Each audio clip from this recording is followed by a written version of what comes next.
Hey guys, welcome to the channel. Today my wife and I are going to review Witch Hat Atelier. How are you feeling? Excited. Yes, I am too. I'm excited to talk about this. So currently there are 13 volumes out in English.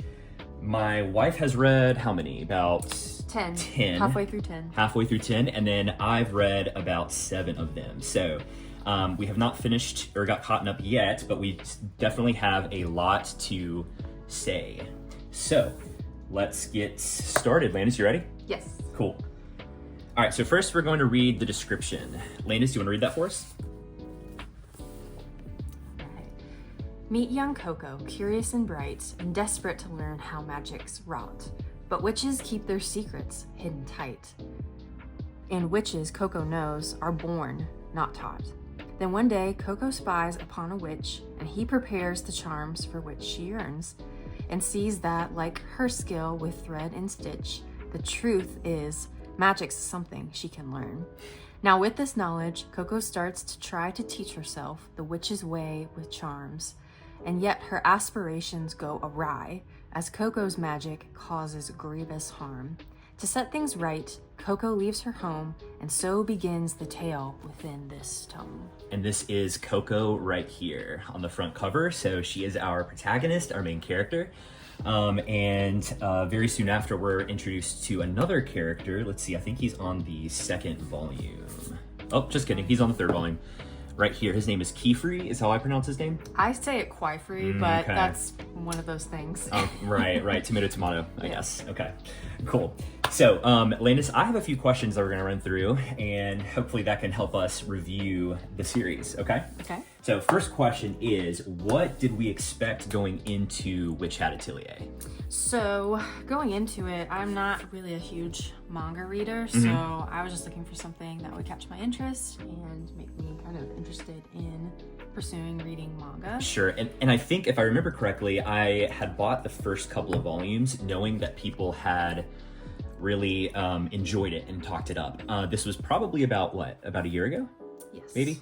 And so I had talked to Landis. I've been trying to get her into some good manga series, and I know that she really likes Harry Potter, and this series definitely has some similarities, right? So there's magic, there's witches, and so I knew that this might be a good series for you to pick up. So I remember I brought it home and I was like, hey, you might like this series.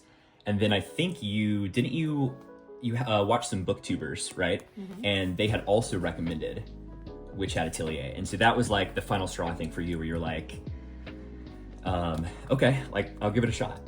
So now for me, I had just heard basically similar things, but on the manga, in the manga community, that Witch Hat was an up and coming fantasy series, and that it was like very just like well crafted. The art was good, as you can tell, and the story and the characters were good too. So, all right, Landon, second question for you. How do you like the world building? Do you think it stacks up with something like Harry Potter? I do think the world building is very interesting, very unique, very different. Again, I haven't read a ton of manga, so I'm not necessarily able to pull out of a big swath of collections. Like references? Yeah. But I do think the world building is very unique, very interesting. It feels very lived in, it feels very real, while still remaining very magical and whimsical. Absolutely. Do you want to show them the inside of what some of the art looks like in there? And while she's flipping through that, so I definitely like the world building. I can kind of relate with what Landis is talking about, where that you don't necessarily have a lot of series that you can relate it to help describe it. I will definitely say that the world building reminds me, and just the series in general, is kind of like a mix of Harry Potter with like a Studio Ghibli aesthetic, kind of. Does that kind of make sense to you? Yeah. Cool. Yeah. And so I would say that that's kind of how I would describe even the world building, really just anything. And I can definitely say that it's very immersive. So like it's a very believable world. There's not like there's fantasy, there's creatures that don't exist that are in there, of course, and magic doesn't exist, or does it? Or is it real? Does exist. Oh, it does exist. Okay. And anyways, but and yeah, I just think it's very immersive, and it definitely pulled me in like the first volume. So very cool. All right, so here's the next question. What do you think about the story so far? Do you like it? So you're 10 volumes in, right? Yeah. I do really like the story. I think it's interesting. I think there's a little bit of mystery and intrigue, a little bit of what exactly is going to happen with some of these characters. So it's definitely pulling me in and drawing me in. So. Awesome. Yeah, same here. It's definitely drawing me in. I feel like every volume, when I don't think it can be the volume that I'm reading can be matched by like the world building, the new characters they introduce, and even the writing's pretty good. It usually blows me away in the next chapter. We're introduced to a new area. We're introduced to another predicament, right, for the party and for Coco to overcome. And I'm sure we'll get into the brimmed hats a little bit, right? We don't want to spoil anything, but brimmed caps, yes. The brimmed caps are kind of like the antagonists in this world. They basically have a philosophy that's like what? Like It's different. There's let's just say She doesn't want me to spoil it. magic in this world, there are rules and there are regulations and there are safety measures. Right. And there's some people who abide by the strict laws and the codes that, you know, the witches have enacted, and there's others who have decided to see what happens when they allow magic to kind of flow a little bit more freely, a little bit more dangerously. So. It's a good description. I like that. All right, next question. What do you think about the characters? I like all the characters. They are all very unique and interesting. They have their own personalities. They're very distinguished amongst themselves. Like, they're not like very repetitive characters. They're all very unique, have their own sets of backstories and motivations, goals for why they want to learn magic, why they want to pursue whatever they're going after, reasonings behind, you know, their family history, maybe why they have certain leans and bends in certain directions. So cool. Yeah, I'll definitely echo that. I think that's a good way to describe it. The characters, yeah, you're right, they have different motivations. I like the different like ages and the different types of characters we get. You can tell that the world is a big place when you see you know, different characters from different ages or height ranges, maybe different races. And so like really cool, and I agree with basically everything you just said. Cool. So who's your favorite character, do you think, in the series? that's really hard to say. I mean, I love Coco, who is the main character. She is. I love Coco, who's the main character. She's very interesting and she's growing and learning a lot. Also really like her master, Kiefer. I'll let you guys decide how that's pronounced. He has a lot of charm and he's very knowledgeable, but he also has some secrets and mysterious past. Yes. Is interesting.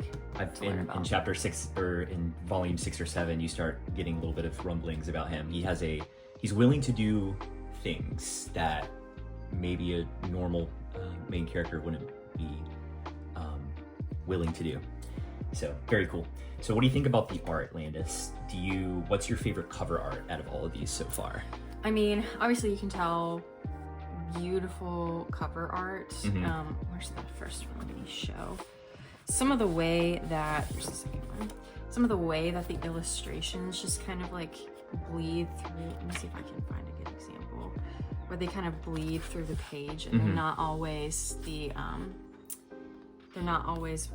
wanting to stick in the boxes, but in a very unique and especially like, look at this, like it's awesome how it's just very realistic, very poignant, very beautiful. Especially as the series kind of progresses. Some of the later ones really, they like to lead into each other and explore different ways to like draw panels and connect the panels to each other. Really unique and interesting. I haven't really, again, of all the limited manga I've read, haven't really seen panels and drawing in the way that they use the page in this way. Yeah, I think they have very good like full page or half page spreads, like the one you showed with Keyfree and with the rain going around them. I think that's very true. I know what my favorite cover art is. And I do not see it. Uh-oh, here it is. All right, volume 3 with the man himself, Keyfree, or Quaifree. He is really good at water magic, that you'll find out. Anyways, I think this is the coolest cover. It's like kind of like an action shot. It's like he's sidestepping and about to release a sick spell, right? This is definitely my favorite cover. So I would have to say, I don't know. I like all the covers. I haven't read this one yet, but I think I actually really like this cover right here. yes. This one actually has a little winner award on this one. Yeah. I would have to say, if you want to get a feel of what the series is, this illustration right here is the series. Oh, wow. This kind of gives the feel of what you're going to experience in these manga. I like it. And this character is Agate, I think. Agate? Yeah, I think it's Agate. She's part of the Atelier, or the school that Coco's part of, under Keyfree, or Quaifree. So very good. Awesome.